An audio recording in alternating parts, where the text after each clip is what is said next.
Well, howdy, and welcome to Conversations with Coyotes. My name is Bravado, I am a coyote, and this is The Conversation. Welcome to the first part of whatever I decide to call this series. Today, I'll be showing you some shoes that I've had for a very long time, from well before I would have considered myself a sneakerhead. I had a longer intro written for this, but then I made it into that other preview video instead, so let's just go ahead and skip right to the good part. This is absolutely the shoe that I've had the longest of any in my closet. It's called the Nike Air Tupu, and it's a trail running shoe from the early 2000s. I bought these back when I was still in college, which says more about my age than I'd like, so let's just move past that. It's easy to tell at a glance that these aren't a super modern shoe by 2020 standards, but it's less obvious that that was true even back when they came out, and that's what I liked about them. Shoes of that era, especially higher end ones, were getting pretty overwrought and at times a little bit ugly. You can certainly still see some technical details and elements that tie this into the rest of Nike's trail lineup of the time, but the Tupu feels much more like something out of the 90s and reminded me of all the ACG shoes that came out in that era that I could never get my hands on. Jumping forward about, 10 years, this is the Nike Lunar Glide 5. This one in particular is part of Nike's Shield Pack, which is what they call their running shoes that have some extra reflective surfaces and water resistance for running in inclement weather. I had a years-long love affair with Lunar Glides, as they were my go-to running shoe for the better part of a decade, so I'd wear out a pair and then replace it with whatever the newer model was. Well, being completely fair, I'd usually replace it with whatever the second to newest model was, because there are always deals to be found on last year's, and if I'm gonna destroy the shoe anyway, I'd rather not pay retail. These I didn't destroy though, because they've always felt special to me, so I held on to them even as I continued to burn through other, newer pairs.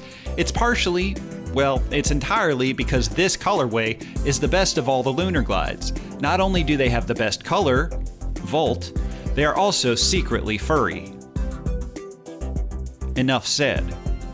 No wait, I take that back because they also have the old Nike Plus logo from when Nike still had a little spot for the sensors in the sole of the shoes that would then talk to the attachment that plugged into your iPod. If the college thing didn't make me feel old, that sure did. And this is the Nike P-Rod 7. P-Rod stands for Paul Rodriguez, who is a very famous skateboarder, and as such, it will not surprise you to learn that this is a Nike SB shoe. These would have come out somewhere around 2013, which tracks because I think I bought them right around when we moved to Minnesota. The reason why is obvious. They have rosettes on them. Okay, that's not the only reason. In all honesty, I've just always enjoyed the work that Paul Rodriguez has done with Nike. I think all of his signature shoes look pretty great and seem to be in a whole different league compared to a lot of the other skate shoes at the time. Like the Lunar Glides I was just talking about, these also have Lunarlon foam as their primary cushioning.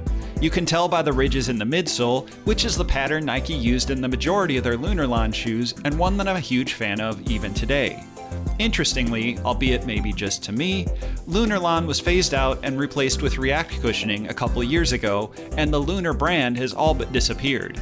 But it's not actually gone. It was just renamed to Renew, and now you can find it on some of Nike's more entry-level running shoes. But I digress. The P-Rods are also a great example of shoes that I'm very fond of until I put them on my feet. This is a real problem I have, and you should be very nice to me about it. And finally, let's close it out with one more Nike SB shoe. The Nike SB shoe, really. The Dunk. Now these ones in particular ain't anything special, I don't think. They're officially the SB Dunk Mid Pro in black, mean green, and varsity red. I don't know though, I don't see any mean green. There is a good bit of passive-aggressive gray. Regardless, I'm a big fan of the color blocking on these. I don't really wear Dunks these days because, like the P-Rods, I don't love how they look on foot, but it's still a classic silhouette and good to break out every once in a while. As with the rest of these, it's a shoe that I'm happy to hold on to even if I don't get a lot of use out of it. It may not be historic on its own, but it's part of my history.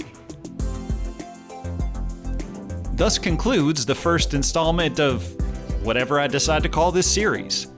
I hope I was able to take your mind off of current events for a bit, whether that's because you thought it was interesting or because it caused you to doze off.